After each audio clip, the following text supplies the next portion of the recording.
नमस्कार दोस्तों, स्वागत है आप सभी का आपके अपने इस YouTube चैनल पर। दोस्तों, इतिहास के इस चैप्टर में आज हम जानेंगे 18वीं शताब्दी के नए राजनीतिक गठन के बारे में।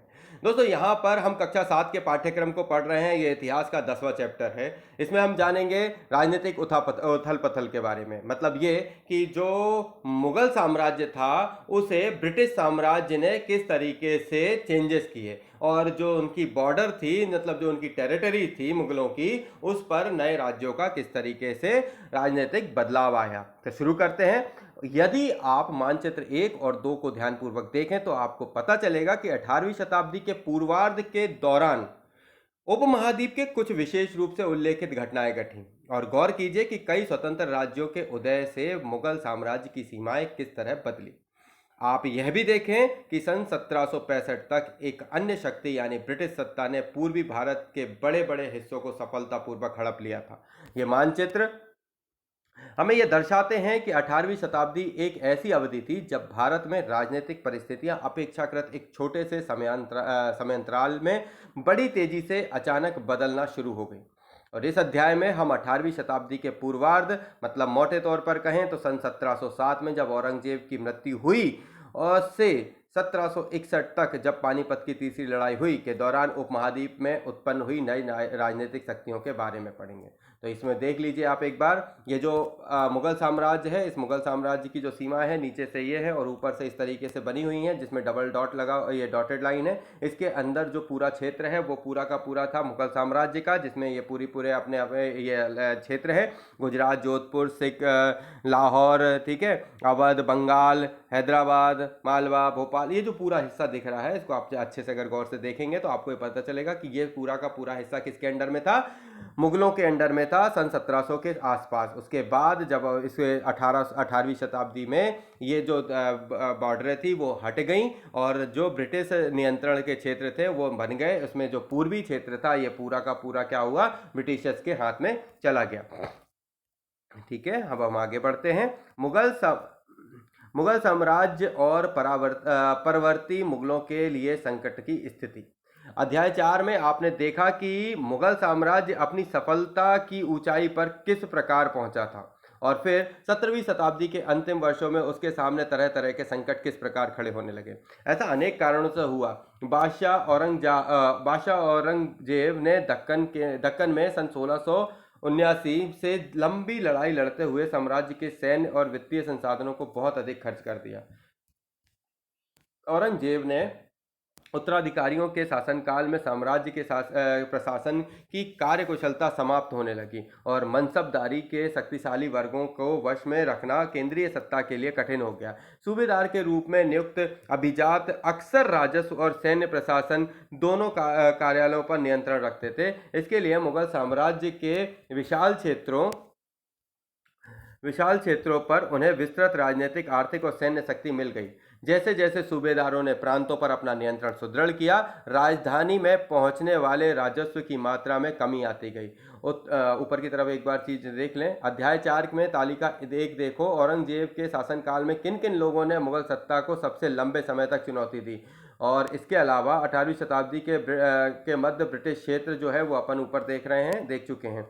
ठीक है, तो आप याद करिए कि अध्याय 4 में जब अपन ने पढ़ा था तो औरंगजेब के शासनकाल में किन किन लोगों ने मुगल सत्ता को सबसे लंबे समय तक चुनौती दी। तो देखिए, औरंगजेब का जब आप समय पढ़ेंगे तो आप देखेंगे कि औरंगजेब के समय पे काफ़ी लोग जो देखो शाहजहां के बाद ये जो हैं आए थे, तो इनका औरंगजेब ने क्या अपना 2 बार वो करवाया था, राज्याभिषेक करवाया था, और फिर अपने तीनों भाइयों को इनने क्या कर दिया था, मार दिया था, और उसके बाद फिर अपना क्या है मतलब शासन करना शुरू किया था।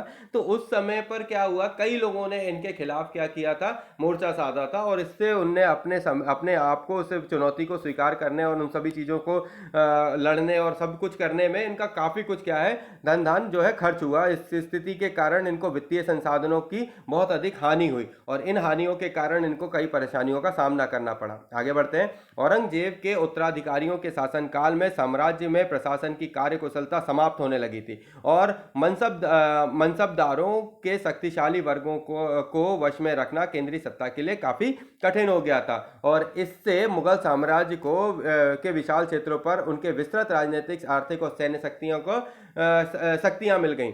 जैसे जैसे सूबेदारों ने प्रांतों पर अपना नियंत्रण सुदृढ़ किया, राजधानी में पहुंचने वाले राजस्व की मांग में कमी आती गई। तो अब जो लोग अपने सूबे मतलब अपनी खुद के मतलब क्षेत्र बनाने लगे थे, तो उससे क्या हुआ कि मुगलों के पास तक क्या है, पूरी चीज़ों का राजस्व जो है वो पहुंचता नहीं था। वो बीच में ही जो सूबेदार है उन्होंने अपने प्रांतों को सुदृढ़ कर लिया और वो स्वयं रखने लगे थे। तो यहाँ पे क्या हो गई, प्रॉब्लम आने लगी थी। दूसरी चीज़ क्या है, ये खुद ही अपने मतलब संसाधनों से इतने ज़्यादा वो मतलब हार चुके थे कि अब उनको दोबारा इन लोगों से लड़के उनसे अपना ये सब चीज़ें छुड़ाना मुश्किल होने लगा था। आगे बढ़ते हैं। उत्तरी तथा पश्चिमी भारत के अनेक हिस्सों में हुए जमींदारों और किसानों के विद्रोह और कृषक आंदोलनों ने इन समस्याओं को और भी गंभीर कर दिया। कभी कभी ये विद्रोह बढ़ते हुए करों के भार के विरुद्ध किए गए थे, तो कभी कभी ये शक्तिशाली सरदारों के द्वारा अपनी स्थिति को सुदृढ़ बनाने की कोशिश थी। अतीत में भी विद्रोही समूहों ने मुगल सत्ता को चुनौती दी थी, परंतु अब ऐसे समूहों ने क्षेत्र के आर्थिक संसाधनों का प्रयोग अपनी स्थितियों को मजबूत करने के लिए किया। जिस तरह से धीरे धीरे राजनीतिक व आर्थिक सत्ता प्रांतीय सूबेदारों, स्थानीय सरदारों व अन्य समूहों के हाथों में आ रही थी, औरंगजेब के उत्तराधिकारी इस बदलाव को रोक न सके। भरपूर फसल और खाली तिजोरियां। एक तत्कालीन लेखक ने साम्राज्य के वित्तीय दिवालियेपन का वर्णन इन शब्दों में किया है। बड़े जमींदार निसहाय और निर्धन हो गए हैं। उनके किसान वर्ष में 2 फसलें उगाते हैं, लेकिन उन्हें दोनों में से कुछ नहीं मिलता और इससे उनके स्थानीय गुमाश्ते तक एक तरह से किसानों के हाथ की कठपुतली बन के रह गए हैं। जैसे कि स्वयं किसान अपने ऋणदाता के वश में रहता है जब तक कि वह साहूकार का कर्जा नहीं चुका देता। और इस प्रकार संपूर्ण व्यवस्था एवं प्रशासन इतना चकनाचूर हो चुका है कि यद्यपि किसान अपनी फसल के जरिए मानो सोना बटोरता है, लेकिन उसके मालिक जमींदारों को एक तिनका भी टुकड़ा नहीं इनके मालिक जमींदारों को एक तिनके का टुकड़ा भी नहीं मिलता है। ऐसी हालत में जमींदार सशस्त्र सेना कैसे रख सकते हैं उनकी जिसकी उनसे आशा की जाती है, और वे अपने सैनिकों को जो लड़ाई के समय उनके आगे आगे चलते हैं और घुड़सवारों को जो उनके ठीक पीछे चलते हैं, पैसा कहाँ से देंगे। इस आर्थिक व राजनीतिक संकट के बीच ईरान के शासक नादिर शाह ने सन 1739 में दिल्ली पर आक्रमण कर दिया और संपूर्ण नगर को लूटकर वह बड़ी भारी मात्रा में धन दौलत ले गया। नादिर शाह के आक्रमण के बाद अफगान शासक अहमद शाह अब्दाली ने आक्रमण का तांता मतलब अफगान शासक अहमद शाह अब्दाली के आक्रमणों का तांता लगा रहा। उसने तो सन 1748 से सन 1761 के बीच 5 बार उत्तरी भारत पर आक्रमण किया और लूटपाट मचाई। नादिर शाह का दिल्ली पर आक्रमण, देखिए नादिर शाह को देख लीजिए, ये रहे नादिर शाह और इन्होंने जो आक्रमण किया उनका सुनिए विवरण। दिल्ली पर जो इन्होंने आक्रमण किया, नादिर शाह के आक्रमण के परिणाम स्वरूप दिल्ली में जो विध्वंस हुआ उसका वर्णन समकालीन प्रेक्षकों ने किया था, और इनमें से एक ने मुगल कोष से जिस तरह धन लूटा गया था उसका वर्णन कुछ इस तरह किया है। 60 लाख रुपए और कई हजार सोने के सिक्के, लगभग 1 करोड़ रुपए के सोने के बर्तन, लगभग 50 करोड़ रुपए के गहने, जवाहरात और अन्य चीजें ले गया। इनमें से कुछ तो इतने बेशकीमती थीं कि दुनिया में उनके मुकाबला कोई नहीं कर सकता, जैसे तख्ते ताऊस यानी मयूर सिंहासन। एक अत्यंत वृत्तांत में दिल्ली पर आक्रमण के प्रभाव का वर्णन मिलता है। जो कभी मालिक थे अब बड़ी दर्दनाक हालत में आ गए। जिन्हें कभी भरपूर आदर इज्जत दी जाती थी, उन्हें अब प्यास बुझाने के लिए पानी भी नहीं मिलता। अलग थलग पड़े लोगों को उनके कानों से खींचकर बाहर निकाल दिया गया। दौलतमंदों को भिखारी बना दिया गया। जो शौकीन लोग कभी तरह तरह के सुंदर कपड़े पहनकर पोशाकों का नया नया फैशन चलाते थे, अब नंगे घूमने लगे हैं, और जिनके पास जमीन जायदाद की कोई कमी नहीं थी, वे अब बेघर हो गए हैं। नया शहर शाहजहानाबाद अब मलबे का ढेर बन गया है। नादिर शाह ने तब शहर के पुराने मोहल्लों पर हमला बोला और वहां की सारी दुनिया को तबाह कर डाला। साम्राज्य पर सब ओर से दबाव तो पड़ ही रहा था। अभिजात के विभिन्न समूहों की पारस्परिक प्रतिद्वंद्विता ने उसे और भी कमजोर कर बना डाला। ये अभिजात 2 बड़े गुटों में बटे हुए थे, ईरानी और तुरानी, तुर्क मूल के। काफी समय तक परवर्ती मुगल बादशाह इनमें से एक या दूसरे समूह के हाथों की कठपुतली बने रहे। बेहद अपमानजनक स्थिति तब पैदा हो गई जब दो मुगल बादशाह बरखुशियार सन 1713 से सन 1719 और आलमगीर द्वितीय सन 1754 से सन 1759 की हत्या की हो गई, और दो अन्य बादशाहों अहमद शाह सन 1748 से 1754 और शाह आलम द्वितीय को उनके अभिजातों ने अंधा कर दिया। नए राज्यों का उदय। मुगल साम्राज्य की सत्ता के पतन के साथ साथ बड़े प्रांतों के सूबेदार और बड़े जमींदारों ने उपमहाद्वीप के विभिन्न भागों में अपनी शक्ति को प्रबल किया। मतलब मुगल साम्राज्य की सत्ता जैसे जैसे पतन की ओर बढ़ती गई, उनके साथ साथ बड़े बड़े प्रांतों के सूबेदार और बड़े जमींदारों ने उस उपमहाद्वीप में क्या है, अपनी शक्ति को बढ़ा दिया, अपना वर्चस्व ले आया। और 18वीं शताब्दी के दौरान मुगल साम्राज्य धीरे धीरे क्या हो गए, स्वतंत्र क्षेत्रीय राज्य में बिखर गए। मतलब जो 18वीं शताब्दी के दौरान मुगल साम्राज्य क्या हो गया, स्वतंत्र क्षेत्रीय राज्य में बिखर गया, और मोटे तौर पर 18वीं शताब्दी के राज्य को 3 परस्पर समूह में बांट दिया गया। कितने हिस्सों में बांट दिया? मोटे तौर पर 18वीं शताब्दी के राज्यों को 3 भागों में बांट दिया। पहला अवध, दूसरा बंगाल और तीसरा हैदराबाद। जैसे वे राज्य जो पहले मुगल प्रांत थे, हालांकि इन राज्यों के शासक अति शक्तिशाली थे और काफी हद तक स्वतंत्र थे, और उन्होंने मुगल बादशाह के औपचारिक तौर पर अपने संबंध नहीं तोड़े। ऐसे राज्य जो मुगल के पुराने शासनकाल में वतन जागीरों के रूप में काफी स्वतंत्र थे, इनमें कई राजपूत प्रदेश भी शामिल थे, तथा तीसरी श्रेणी में मराठों, सिखों और जाटों का राज्य आते हैं। ये विभिन्न आकार के थे और इनमें कड़े और लंबे सशस्त्र संघर्ष के बाद मुगलों से स्वतंत्रता छीन कर ली थी। तो ये जो 3 हिस्से थे, इन 3 हिस्सों में क्या बताया मैंने आपको कि ये जो 18वीं शताब्दी में राज्यों को 3 परस्पर समूहों में बांटा जा सकता था। तो पहले थे ये, जिनमें बंगाल, अवध और हैदराबाद के लोग, हैदराबाद जैसे वे राज्य जो मुगल प्रांत में थे, उन राज्यों से वो क्या है, अपने आप में बटे। फिर दूसरे वो राज्य जो मतलब वतन जागीरों के रूप में स्वतंत्र थे, और तीसरे जो मराठे, सिख और जाट थे, उन लोगों ने अपनी स्वतंत्रता छीन कर ली। पुराने मुगल प्रांतों से जिन उत्तराधिकारी राज्यों का उद्भव हुआ, उनमें से 3 राज्य प्रमुख थे, अवध, बंगाल और हैदराबाद। ये तीनों ही राज्य उच्च मुगल अभिजात द्वारा स्थापित किए गए थे, और इन तीनों राज्यों में संस्थापक सआदत खान अवध, मुर्शीद कुली खान बंगाल और आसफ जाह हैदराबाद ऐसे व्यक्ति थे जिनका मुगल दरबार में ऊंचा स्थान था। मुगल बादशाहों को उन पर भरोसा और विश्वास था। अब आसफ जाह और मुर्शीद कुली खान दोनों को 7,000 जात का दर्जा मिला हुआ था, जबकि सआदत खान की जात का दर्जा 6,000 था। हैदराबाद। निजाम उल मुल्क आसफ जाह सन 1724 से सन 1748, जिसने हैदराबाद राज्य की स्थापना की, मुगल बादशाह बरखुशियार के दरबार का एक अत्यंत शक्तिशाली सदस्य था, और उसे सर्वप्रथम अवध की सूबेदारी सौंपी गई थी और बाद में उसे दक्कन का कार्यभार दे दिया गया। सन 1720 से 1722 के मध्य ही दक्कन प्रांतों का सूबेदार होने की वजह से आसफ जाह के पास पहले से ही राजनीतिक और वित्तीय प्रशासन का पूरा नियंत्रण था, और दक्कन में होने वाले उपद्रवों और मुगल दरबार में चल रही प्रतिस्पर्धा का फायदा उठाकर उसने सत्ता हथियाई और उस क्षेत्र का वास्तविक शासक बन गया। आसफ जाह अपने लिए कुशल सैनिक तथा प्रशासकों को उत्तरी भारत में लाया था, और वे दक्षिण से नए अवसर पाकर प्रसन्न थे, और उसने मनसबदार नियुक्त किए और इन्हें जागीरें प्रदान की। हालांकि वह अभी भी मुगल सम्राट का सेवक था, फिर भी वह काफी आज़ादी से शासन करता था। ना तो वह दिल्ली से कोई निर्देश लेता था और ना ही दिल्ली उसके कामकाज में कोई हस्तक्षेप करती थी। मुगल बादशाह तो केवल निजाम उल मुल्क आसफ जाह द्वारा पहले से ही लिए गए निर्णयों की पुष्टि कर दिया करते थे। हैदराबाद राज्य पश्चिम की ओर मराठों के विरुद्ध और पठारी क्षेत्रों के स्वतंत्र तेलुगु सेना नायकों के साथ युद्ध करने में सदा संलग्न रहता था। पूर्वी दिशा में निजाम उल मुल्क आसफ जाह कोरोमंडल तट पर स्थित वस्त्रोत्पादन धन संपन्न क्षेत्र पर अपना नियंत्रण प्राप्त करने की महत्वाकांक्षा रखता था, पर उनकी इस महत्वाकांक्षा पर उस क्षेत्र में ब्रिटिश शक्ति की उपस्थिति के कारण रोक लग गई। निजाम की फौज। हैदराबाद के निजाम के निजी सैनिकों का एक वर्णन। सन 1790। निजाम के पास 400 हाथियों की सवारी है और उसके आसपास कई हजार घुड़सवार रहते हैं।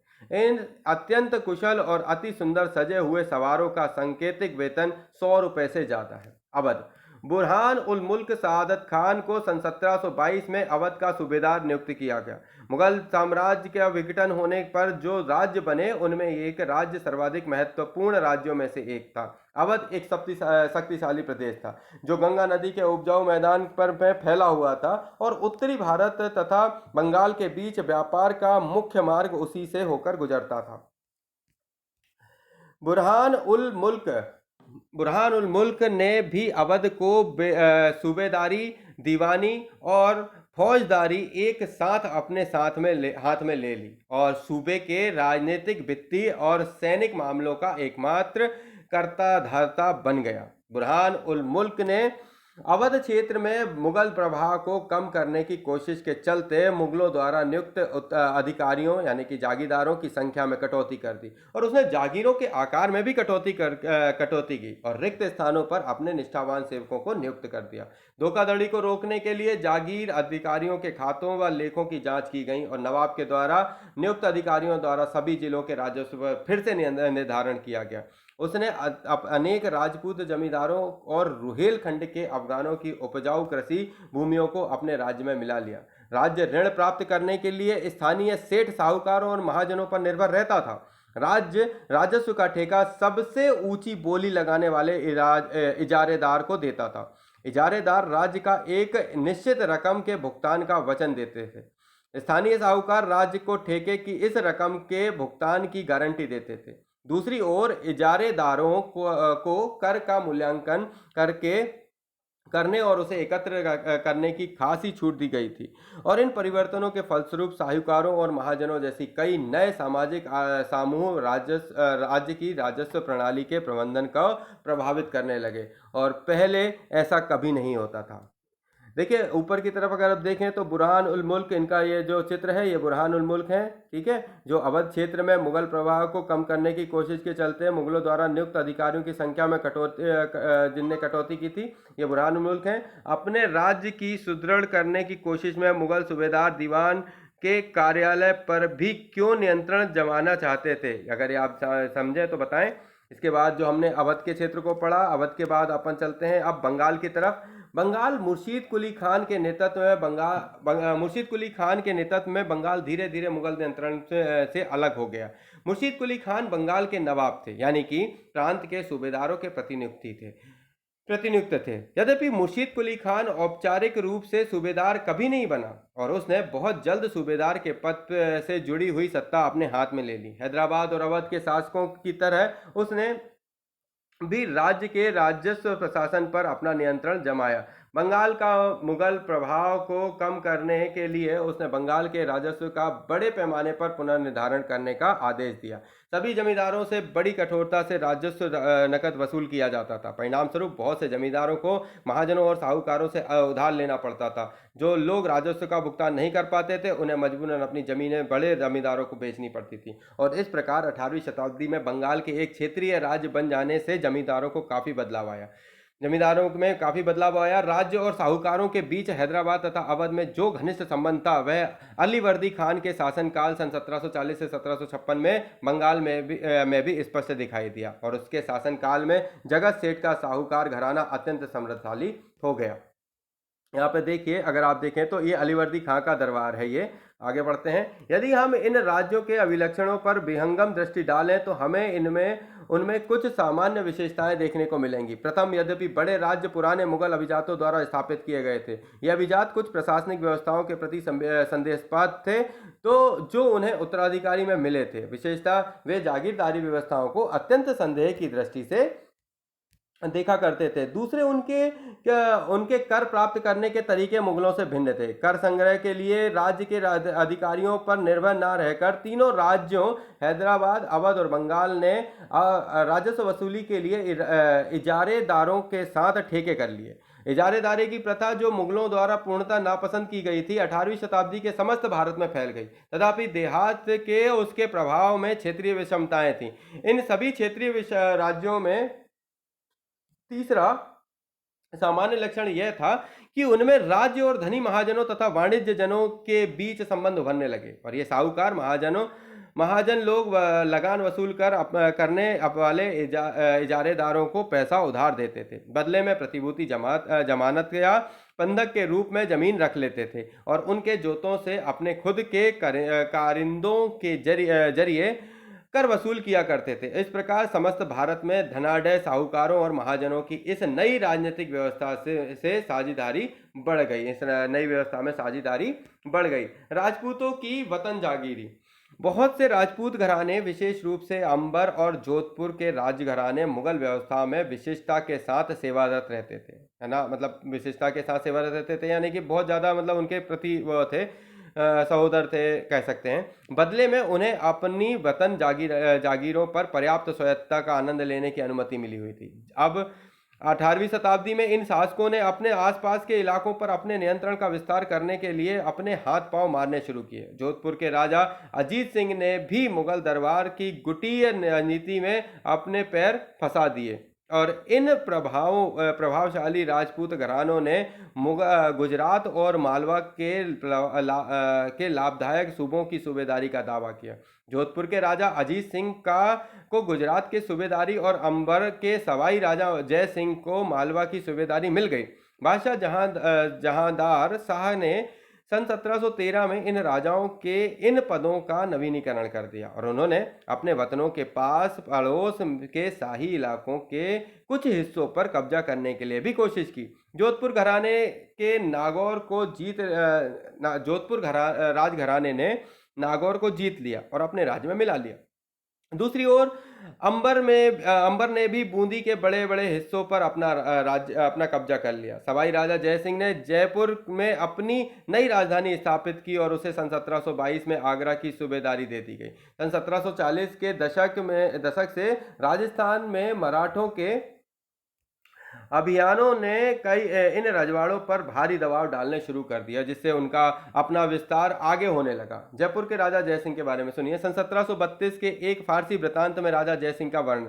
राजा जयसिंह अपनी सत्ता की चरम सीमा पर थे। 12 वर्ष के लिए वे आगरा के सूबेदार रहे और 5 या 6 वर्ष के लिए मालवा के। उनके पास विशाल सेना, तोपखाना और भारी मात्रा में धन संपदा थी। उनका प्रभाव दिल्ली से लेकर नर्मदा के तट तक फैला हुआ था। देखिए उनका ये जो महल है, मेहरानगढ़ किला जोधपुर, ये मेहरानगढ़ का किला है जोधपुर का। देखिए कितना सुंदर किला है, इसमें ये रहा करते थे। चलिए आगे चलते हैं। आज़ादी हासिल करना। सिख। अब सिखों के बारे में सुनते हैं। अभी अपन ने इससे पहले वाले चैप्टर में सिखों के बारे में पढ़ा है, इसलिए और अच्छे से समझिएगा। सिख अध्याय 8 में आपने पढ़ा कि 17वीं शताब्दी के दौरान सिख एक राजनीतिक समुदाय के रूप में गठित हो गया और इससे पंजाब के क्षेत्रीय राज्य निर्माण को बढ़ावा मिला। गुरु गोविंद सिंह ने सन 1699 में खालसा पंथ की स्थापना के पूर्व उनके पश्चात राजपूत व मुगल शासकों के खिलाफ कई लड़ाइयां लड़ी। सन 1708 में गुरु गोविंद सिंह की मृत्यु के बाद बंदा बहादुर के नेतृत्व में खालसा ने मुगल सत्ता के खिलाफ विद्रोह किया और उन्होंने बाबा गुरु नानक और गुरु गोविंद सिंह के नाम वाले सिक्के गढ़कर अपने शासन को सार्वभौम बताया। सतलुज और यमुना नदी के बीच उस क्षेत्र में अपने प्रशासन स्थापना की और सन 1715 में बंदा बहादुर को बंदी बना लिया गया और उसे सन 1716 में मार दिया गया। 18वीं शताब्दी में कई योग्य नेताओं के नेतृत्व में सिखों ने अपने पहले जत्थों में और बाद में मिसलों में संगठित किया। इन जत्थों और मिसलों की संयुक्त सेनाएं दल खालसा कहलाती थी। उन दिनों दल खालसा बैसाखी और दिवाली के पर्वों पर अमृतसर में मिलता था। इन बैठकों में वे सामूहिक निर्णय लिए जाते थे जिन्हें गुरुमत्ता ने गुरु के प्रस्ताव कहा जाता था। सिखों ने राखी व्यवस्था स्थापित की जिसके अंतर्गत किसानों से उनकी उपज का 30% कर के रूप में लेकर बदले में उन्हें संरक्षण प्रदान किया जाता था। गुरु गोविंद सिंह ने खालसा को प्रेरित किया कि वे शासन उनके भाग्य में है। राज करेगा खालसा, मतलब ये है कि शासन उनके भाग्य में है, राज करेगा खालसा। अपने सुनियोजित संगठन के कारण खालसा पहले मुगल सूबेदारों के खिलाफ और फिर अहमद शाह अब्दाली के खिलाफ सफल विरोध प्रकट कर सका। अहमद शाह अब्दाली ने मुगलों से पंजाब का समृद्ध प्रांत और सरहिंद की सरकार को अपने कब्जे में कर लिया था। खालसा ने सन 1765 में अपना सिक्का गढ़कर सार्वभौमिक शासन की घोषणा की। यह महत्वपूर्ण है कि सिक्के पर उत्कीर्ण शब्द वही थे जो बंदा बहादुर के समय में खालसा के आदेशों पर पाए जाते थे। 18वीं शताब्दी के अंतिम भाग में सिख इलाके सिंधु से यमुना तक फैले हुए थे और यद्यपि विभिन्न शासकों में बटे हुए थे, और इनमें से एक शासक महाराज रणजीत सिंह ने विभिन्न सिख समूहों में फिर एकता कायम करके सन 1799 में लाहौर को अपनी राजधानी बनाया। मराठा राज्य एक अन्य शक्तिशाली क्षेत्रीय राज्य था जो मुगल शासन का लगातार विरोध करके उत्पन्न हुआ था। शिवाजी सन 1627 से 1680 ने शक्तिशाली योद्धा परिवारों देशमुखों की सहायता से एक स्थायी राज्य की स्थापना की। अत्यंत गतिशील कृषक पशुचारक कुंभी मराठों की सेना के मुख्य आधार बन गए। शिवाजी ने प्रायद्वीप में मुगलों को चुनौती देने के लिए इस सैन्य बल का प्रयोग किया। शिवाजी की मृत्यु के पश्चात मराठा राज्य में प्रभावी शक्ति चित्तपावन ब्राह्मणों के एक परिवार के हाथ में रही, जो शिवाजी के उत्तराधिकारी के शासनकाल में पेशवा यानी प्रधानमंत्री के रूप में अपनी सेवाएं देते रहे। पुणे मराठा राज्य की राजधानी बन गया। पुणे जो है वो मराठा राज्य की क्या बन गया? राजधानी बन गया। पेशवाओं की देखरेख में मराठों ने एक अत्यंत सफल सैन्य संगठन का विकास कर लिया और इसकी सफलता का रहस्य यह था कि वे मुगलों के किलाबंद इलाकों से टक्कर ना लेते हुए उनके पास से चुपचाप निकलकर शहर कस्बों पर हमला बोलते थे और मुगल सेना से ऐसे मैदानी इलाकों में मुठभेड़ लेते थे जहां रसद पाने और कुमक आने के रास्ते आसानी से रोके जा सकें। ठीक है। सन 1720 से सन 1761 के बीच मराठा साम्राज्य का काफी विस्तार हुआ और उसमें सने सने और काफी सफलतापूर्वक मुगल साम्राज्य की सत्ता को क्षति पहुंचाई। सन 1720 के दशक तक मालवा और गुजरात मुगलों से छीन लिए गए। सन 1730 तक के दशक तक मराठा नरेश को समस्त दक्कन प्रायद्वीप के अधिपति के रूप में मान्यता मिल गई और साथ ही इस क्षेत्र पर चौथ और सरदेशमुखी कर वसूलने का अधिकार भी मिल गया। सन 1737 में दिल्ली पर धावा बोलने के बाद मराठा प्रभुत्व की सीमाएं और तेजी से बढ़ी और वे उत्तर में राजस्थान और पंजाब, पूर्व में बंगाल, उड़ीसा तथा दक्षिण में कर्नाटक और तमिल और तेलुगु प्रदेशों तक फैल गई। इन क्षेत्रों को औपचारिक रूप से मराठा साम्राज्य में सम्मिलित नहीं किया गया, मगर मराठा प्रभुसत्ता को स्वीकार करने के तरीके के रूप में उनके भेंट की रकम ली जाने लगी।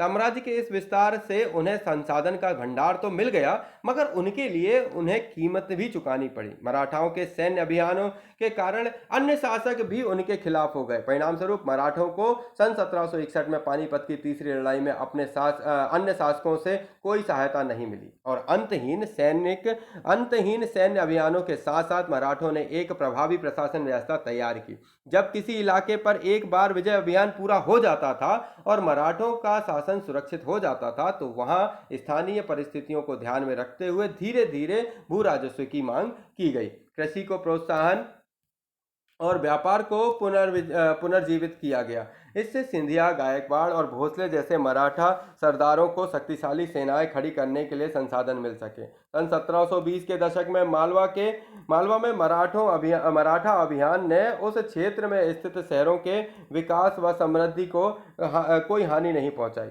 उज्जैन सिंधिया के संरक्षक में और इंदौर होलकरों के आश्रय में फलता फूलता रहा। उज्जैन जो है वो किसके? सिंधिया के संरक्षण में और इंदौर जो है होलकरों के संरक्षण में फला फूलता रहा और ये शहर हर तरह से बड़े और समृद्धशाली थे और वे महत्वपूर्ण वाणिज्यिक और सांस्कृतिक केंद्रों के रूप में कार्य कर रहे थे। मराठों द्वारा नियंत्रित इलाकों में व्यापार के नए मार्ग खुले।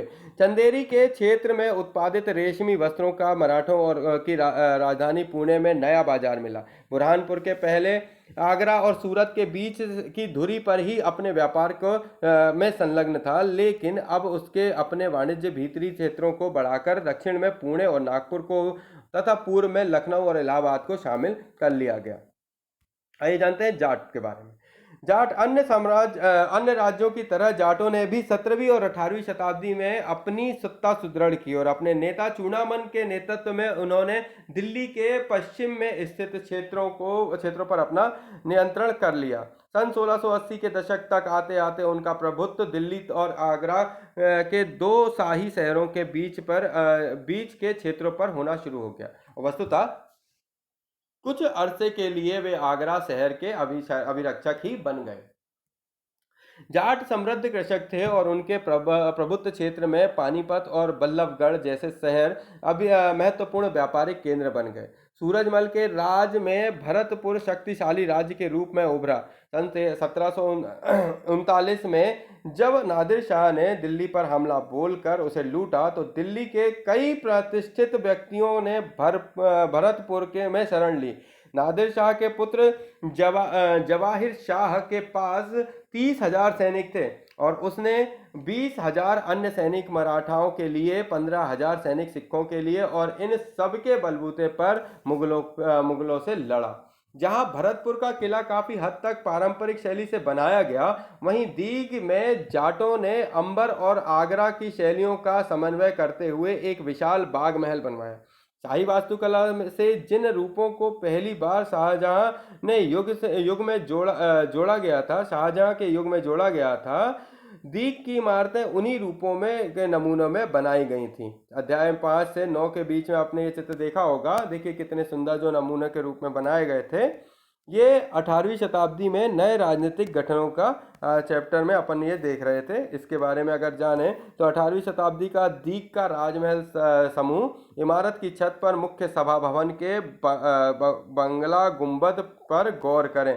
देखो ये जो है ना, ये बांग्ला गुंबद बना हुआ है ना, देखो, ठीक है, ये रहा है ना। चलिए, फ्रांसीसी क्रांति, अब इसके बारे में सुनो। सन 1789 से 1794, 18वीं शताब्दी में भारत की विभिन्न राज्य व्यवस्थाओं में जनसाधारण को अपनी अपनी सरकारों के कार्यों में हिस्सा लेने का अधिकार नहीं था। ऐसी स्थिति पश्चिमी दुनिया में 18वीं शताब्दी के आखिरी दशक तक बनी रही थी। अमेरिका सन 1776 से सन 1781 और फ्रांसीसी क्रांतियों ने इस स्थिति को और साथ साथ अभिजात वर्गों के सामाजिक और राजनीतिक प्राधिकारों को चुनौती दी। फ्रांसीसी क्रांति के दौरान मध्य वर्गों, किसानों और शिल्पकारों ने पादरी गणों और अभिजात के विशेषाधिकारों के खिलाफ लड़ाई लड़ी और उनका मानना था कि समाज में किसी भी समूह के जन्म सिद्ध प्राधिकार नहीं होने चाहिए, बल्कि लोगों की सामाजिक स्थिति योग्यता पर निर्भर करनी चाहिए। फ्रांसीसी क्रांति के दार्शनिकों ने यह सुझाया कि सभी के लिए समान कानून और समान अवसर होने चाहिए और उनका यह भी कहना था कि सरकार की सत्ता लोगों से बननी चाहिए और जनता को सरकार के कार्यों में भूमिका अदा करने का अधिकार होना चाहिए। फ्रांसीसी और अमेरिकी क्रांतियां जैसे आंदोलनों ने धीरे धीरे प्रजाओं को नागरिकों में बदल डाला। नागरिकता, राष्ट्रीय राज्य एवं लोकतांत्रिक अधिकारों के विचार ने भारत में 19वीं शताब्दी के अंतिम दशकों से जड़ पकड़ ली। तो जैसे आज जो अपन जानते हैं, देखो कुछ चीज़ें जो कि अपने को नागरिकता होनी चाहिए, राष्ट्रीय राज्य और लोकतांत्रिक अधिकार होने चाहिए, तो ये सब जो चीज़ें हैं वो अपन को उसी समय से धीरे धीरे बढ़ने लगे और इनको बाद में फिर इनने जब जड़ पकड़ी तो सभी जगह फैले। कल्पना करें कि आप 18वीं शताब्दी के एक राज्य के शासक हैं। अब ये बताएं कि आप अपने प्रांत में अपनी स्थिति को मजबूत करने के लिए क्या क्या कदम उठाना चाहेंगे। ऐसा करते समय आपके सामने क्या क्या विरोध अथवा समस्याएं खड़ी की जा सकती हैं। देखिए, एक जगह जहां सेंटर पर मुगल साम्राज्य था, वहां दूसरी तरफ पर देखा जाए तो भिन्न भिन्न राजाओं ने अपने अपने शासन के स्थापना करी। कुछ लोगों ने उनसे लड़कर और कुछ लोगों ने अपने आप को उनके अंडर में रखकर, अपने मुगलों के अंडर में रखकर अपने आप को क्या है स्थापत्य में लाया। बाद में धीरे धीरे जब मुगल साम्राज्य डाउन पर जाता गया तो ये राज्य जो है वो क्या हो गए, अपने आप से वर्चस्व में आते गए।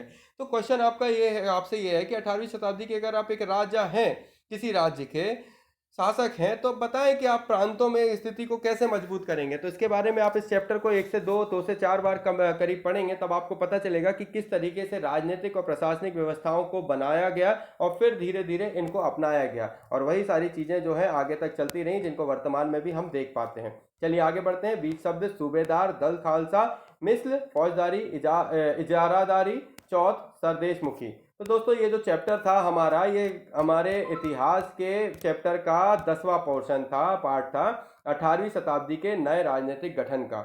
और यहाँ पर हमने कक्षा 7 के इतिहास, हमारे अतीत भाग 2 को पूरा किया।